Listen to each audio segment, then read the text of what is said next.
Bonjour à tout le monde, je m'appelle Aurélie. Pour cette année 2017, j'ai décidé de me lancer dans les podcasts couture. Actuellement, j'ai un blog couture.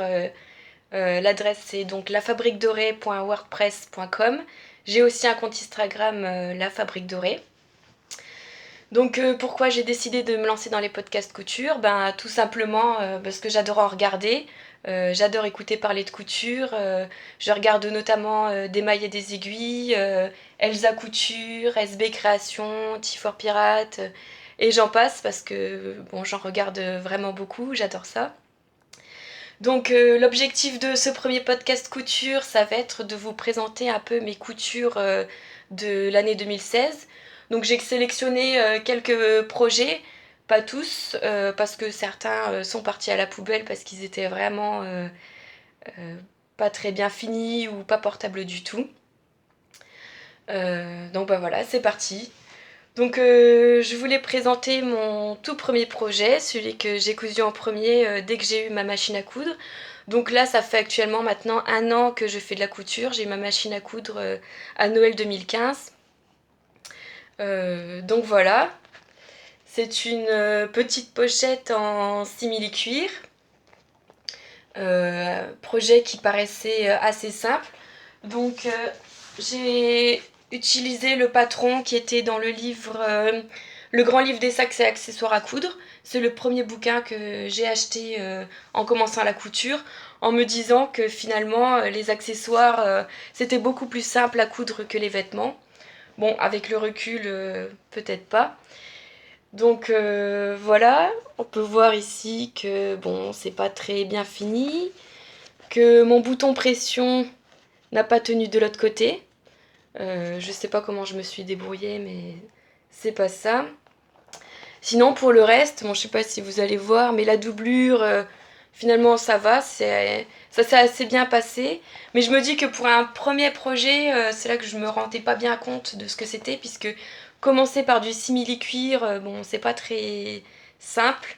Poser des pressions, etc., c'est pas.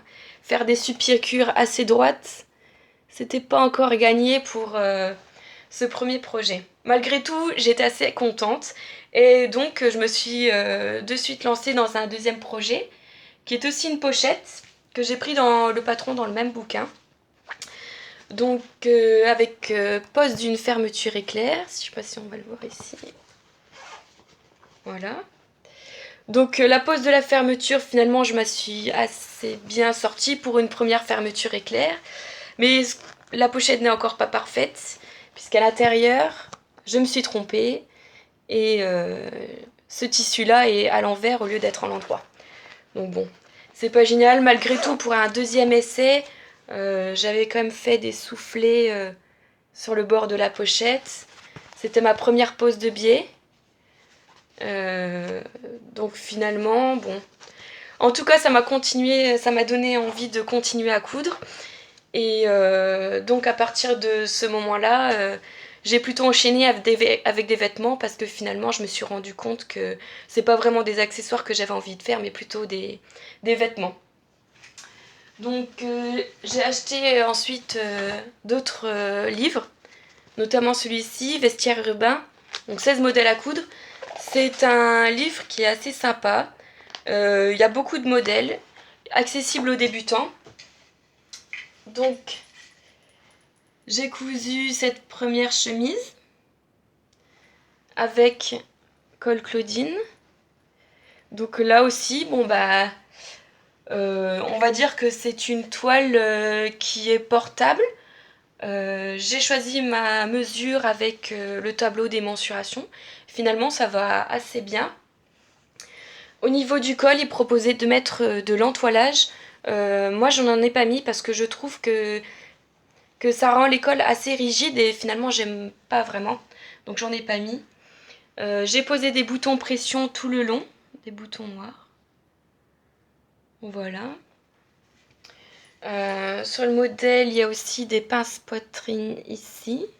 Et le dos est assez simple. Voilà. Donc ça fait partie de mes premières, une de mes premières créations vêtements que j'ai réalisées en 2016. Bon, bah finalement, c'est pas si mal que ça. En tout cas, ça m'a pas dégoûté de la couture. Et puis, c'est une chemise que je porte volontiers en été. Pour la parmenture, bon, bah, j'aurais pu m'améliorer un petit peu parce que je ne l'ai pas cousue à l'intérieur. Elle est même pas cousue aux épaules. Donc forcément, elle ressort un petit peu à chaque fois. Il faut que je prenne le temps de la coudre. Voilà. Donc ensuite, je vais vous présenter la jupe Mille et une perles d'Yvan Soufflé. Donc c'est un patron que j'ai téléchargé. C'est pareil, j'ai fait la mesure en fonction du tableau détail et finalement ça va assez bien. Donc voilà. Les finitions à l'intérieur sont terminées à la surjeteuse. Voilà. L'intérieur de l'élastique est assez propre. On voit pas grand chose. Donc j'ai choisi l'option avec 3 élastiques. Donc sacrée misère pour mettre les élastiques. Mais bon, si on prend son temps et qu'on y va calmement, ça va assez bien. Voilà.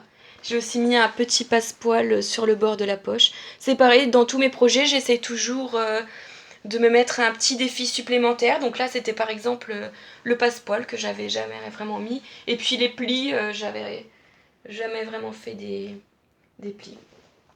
L'ourlet est terminé, donc c'est un ourlet double, tout simple, voilà, surpiqué sur l'endroit, on va pas le voir.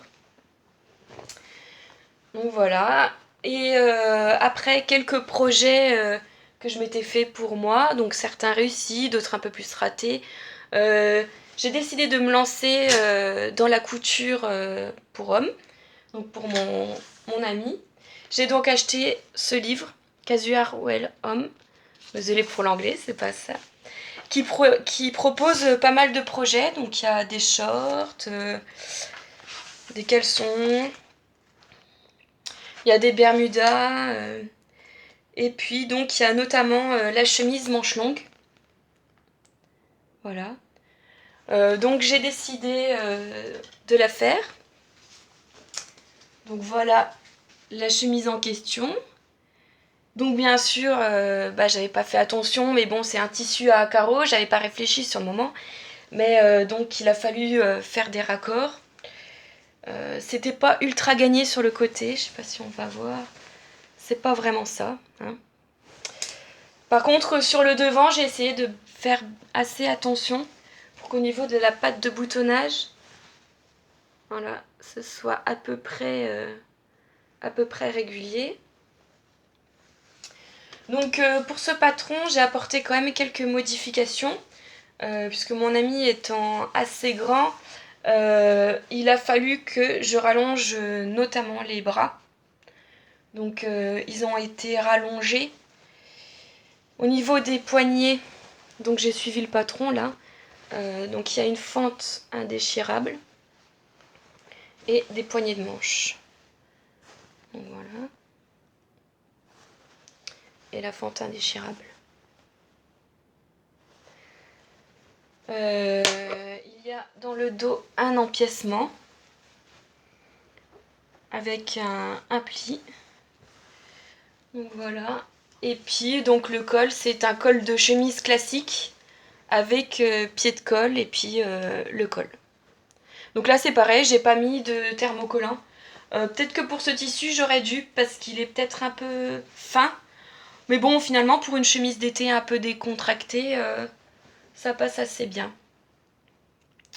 Donc voilà, j'ai fait des boutonnières pour passer les boutons. Voilà, donc c'est une chemise assez droite, elle n'est pas vraiment cintrée mais c'est le modèle qui veut ça. Donc voilà. J'ai pas fait beaucoup de modèles hommes, en réalité j'ai fait cette chemise. Et puis j'ai cousu un boxer, le boxer Warren de Milena est une traînée. Pardon, c'est Milena de Monsieur est une traînée. Voilà. Donc j'ai fait ça pour Noël. C'était assez sympa, je trouvais que c'était un petit cadeau rigolo. Donc ensuite, j'ai cousu une autre robe. Donc celle-ci vient d'un magazine Burda, je suis abonnée au magazine Burda, je trouve qu'il y a souvent des modèles assez sympas, rigolos, donc j'aime bien. Donc voilà la robe en question. Donc ça c'est un défi qu'on s'est lancé avec mes amies Astrid et Sabrina. Si vous me regardez, je vous fais un petit coucou. Donc l'objectif c'était de coudre toutes les trois la même robe. Donc au final c'est le même patron mais on a trois robes différentes parce que des couleurs différentes. On n'a pas mis les mêmes couleurs aux rayures, etc. Donc voilà la robe avec les poches qui ressortent. Voilà, donc elle arrive à peu près à mi-cuisse. À la base dans le patron était prévu de mettre une fermeture éclair. Je n'en ai pas mis parce que tout simplement l'encolure est assez grande pour passer la tête, donc elle n'était pas nécessaire.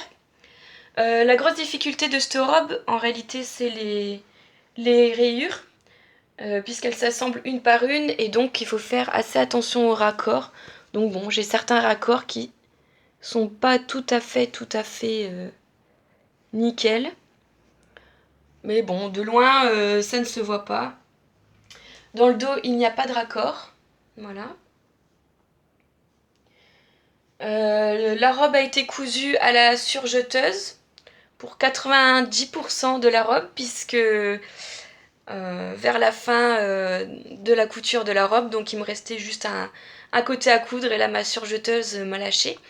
C'était la surjeteuse de Lidl qui finalement m'a lâché au bout d'un mois, donc j'ai pas très bien compris ce qui s'était passé. En vrai, les aiguilles ne rentraient plus.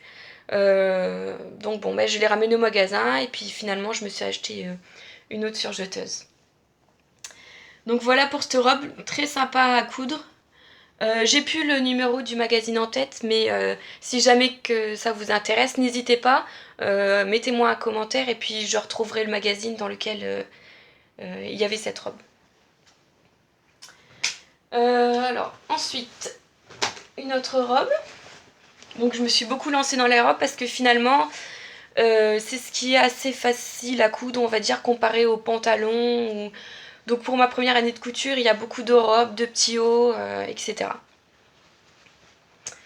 Donc ça, c'est la robe Arom de Direndo. Donc bon, le tissu est assez chargé, on va dire. C'est un tissu en coton que j'ai trouvé au Coupon de Saint-Pierre à Paris. Donc voilà la robe qui part un peu en évasé en bas. En haut, elle est assez cintrée parce que dans le dos, il y a des pinces poitrine. Je ne sais pas si on va les voir ici et ici. Et sur le devant, il y a... Non, il me semblait qu'il y avait des pinces, mais non, il n'y en a pas. Donc en fait, c'est le dos qui permet que ce soit assez cintré. Il y a des manches chauve-souris. C'est-à-dire qu'en fait, les manches, il n'y a pas besoin de les rajouter. Elles sont directement intégrées au devant et au derrière. Sur le devant, il y a une petite poche aussi. Et c'est pareil, elle arrive à peu près mi-cuisse. Donc c'est une robe qui est assez simple, assez facile à coudre. Et donc elle met pas vraiment beaucoup de temps. Peut-être en 2 heures, en 2 heures, elle est terminée en décalquant le patron, en coupant le tissu et puis avec la couture. Donc là c'est pareil, au niveau de la parmenture, je ne l'ai pas cousue. J'ai pas fait des points invisibles pour la maintenir. Donc au final j'aurais dû. Et maintenant c'est quelque chose que je retiens pour les parmentures parce que c'est quand même plus sympa quand elles sont maintenues, qu'elles ressortent pas quoi. Parce que même si on repasse, ça ressort toujours quand on la porte. Donc voilà. Donc ça c'est un coupon de 3 mètres que j'avais acheté. Pour la robe, il m'a dû me falloir peut-être 1 mètre ou 1,50 m. Donc il me restait pas mal de tissu. Et donc j'ai décidé de coudre une robe pour le jour de l'an. Donc pour cette robe, j'ai utilisé le patron du livre Je crée mes robes noires que j'ai eu à Noël. Et j'ai choisi le patron de la robe Charleston. est. Je vais le retrouver vite fait. Voilà.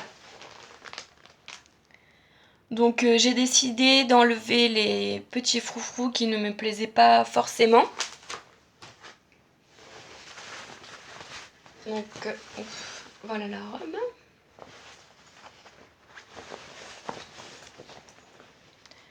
Donc le devant est assez moulant, donc il y a des pinces poitrine et des pinces de taille. Voilà. Elle arrive à peu près mi-cuisse aussi. Dans le dos, j'aime beaucoup le dos puisqu'il y a un petit arrondi. Voilà, j'ai décidé de mettre une fermeture éclair apparente. Finalement, j'aime bien, je trouve que ça donne un petit effet. Et la petite modification, enfin c'est pas vraiment une modification, mais j'ai décidé de croiser les bretelles dans le dos. Voilà, pour que ça donne un effet plutôt sympa, un peu original. Voilà. Donc les photos des habits que j'ai cousus portés sont sur mon compte Instagram, La Fabrique Dorée. Je verrai si j'arrive à vous insérer des photos des vêtements portés dans la vidéo.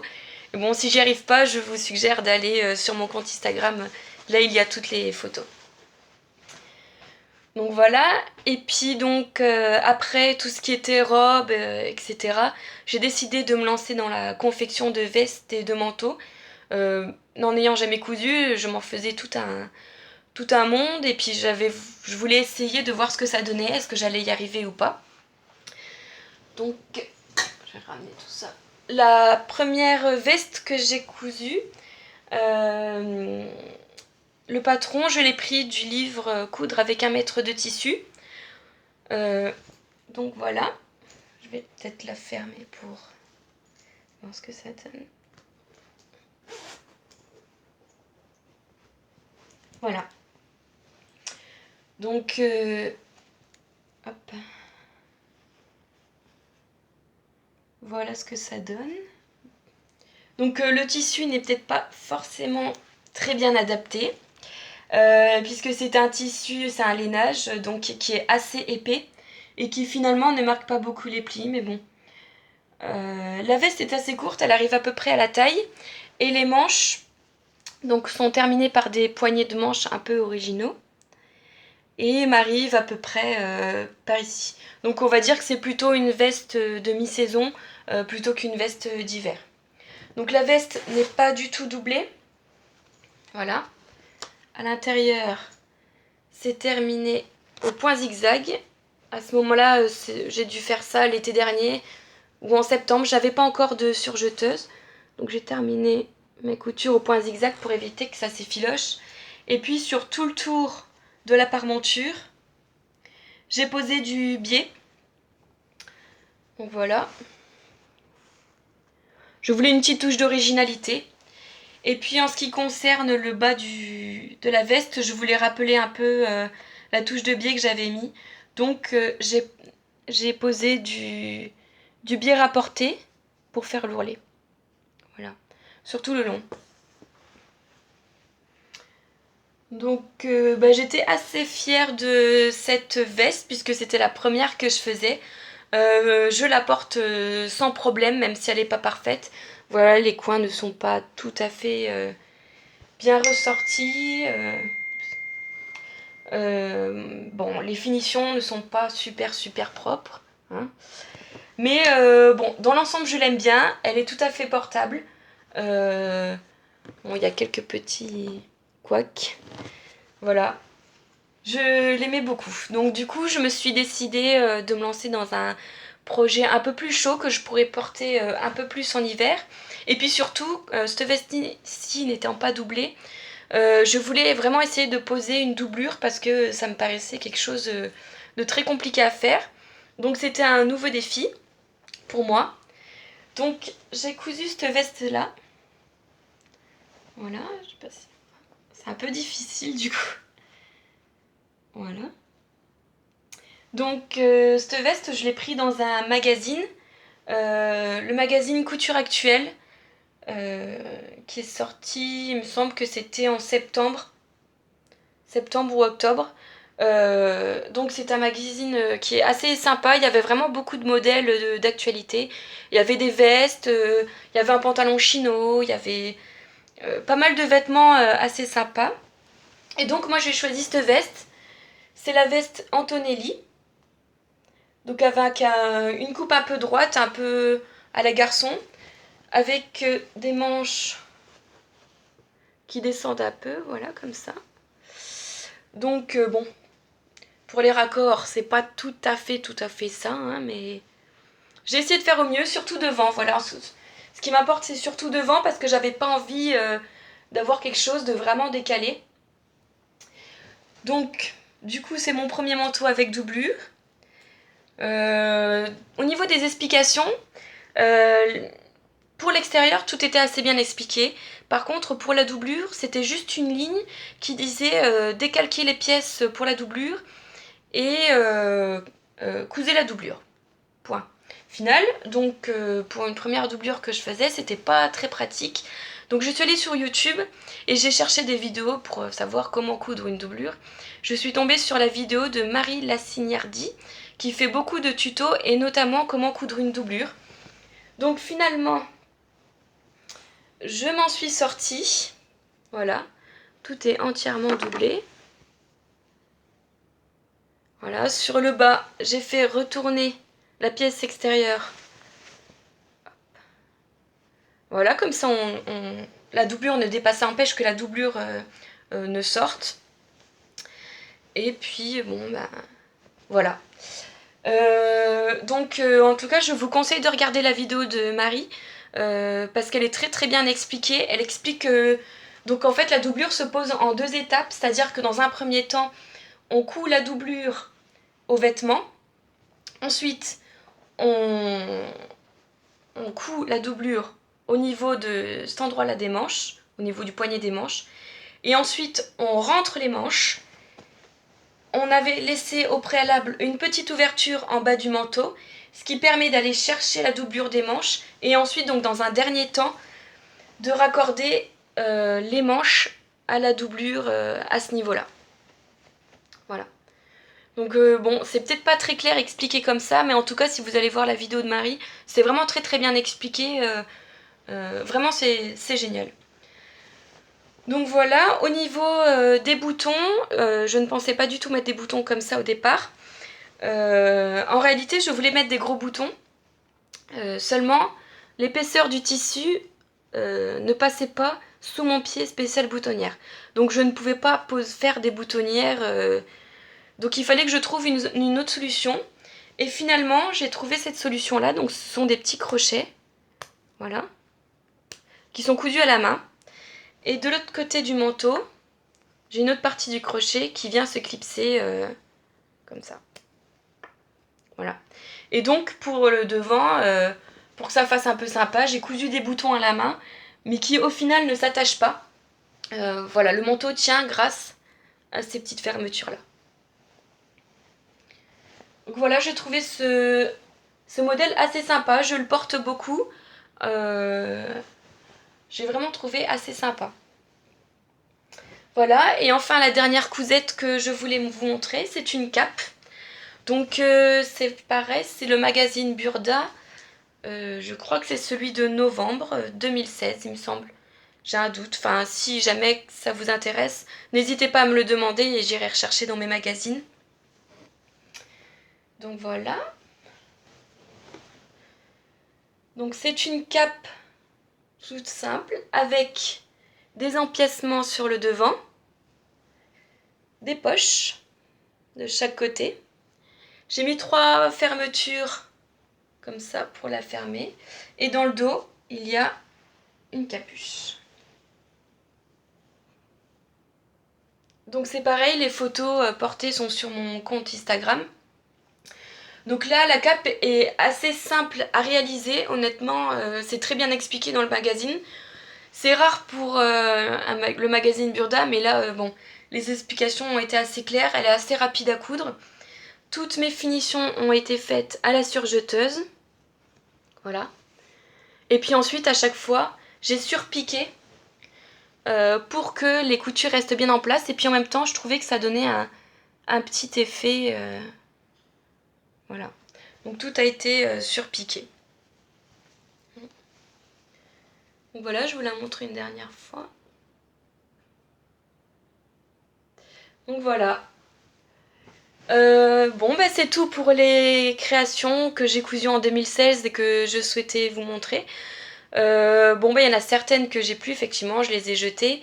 Bon, quand je vois qu'il y a des vêtements que je fais qui sont pas du tout portables, soit j'essaye de récupérer le tissu pour en faire autre chose, soit, si c'est pas possible, je le jette. Là, ce sont des vêtements que finalement je porte. J'ai aucun problème à les mettre.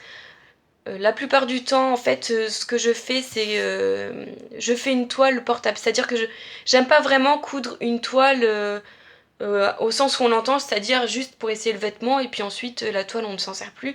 Moi, mon objectif, c'est vraiment de faire des toiles portables. Donc, c'est-à-dire que j'achète des tissus qui sont pas très chers. Je fais le vêtement une première fois sans modification. Je suis le patron tel quel. Si le vêtement me va, bah, tant mieux, je peux le porter. Si j'ai des modifications à faire, bah, au moins mon tissu ne m'aura pas coûté cher. Donc voilà, c'est une chance sur deux, soit je peux le porter, soit j'ai des modifications à faire, mais au moins j'ai pris plaisir à le faire, et puis bon, voilà. Euh, Bah, je vois que j'ai été assez rapide, je pensais que ça allait durer un peu plus de temps que ça, mais d'un côté tant mieux. J'espère que cette vidéo vous aura plu. Je tournerai un deuxième podcast selon si vous avez été enthousiaste ou pas. Et voilà, en tout cas j'étais un petit peu timide de passer à la caméra, mais j'ai pris beaucoup de plaisir à le faire. Et puis ben, j'espère que vous prendrez du plaisir à regarder cette vidéo. Donc voilà, je vous dis à bientôt. Au revoir!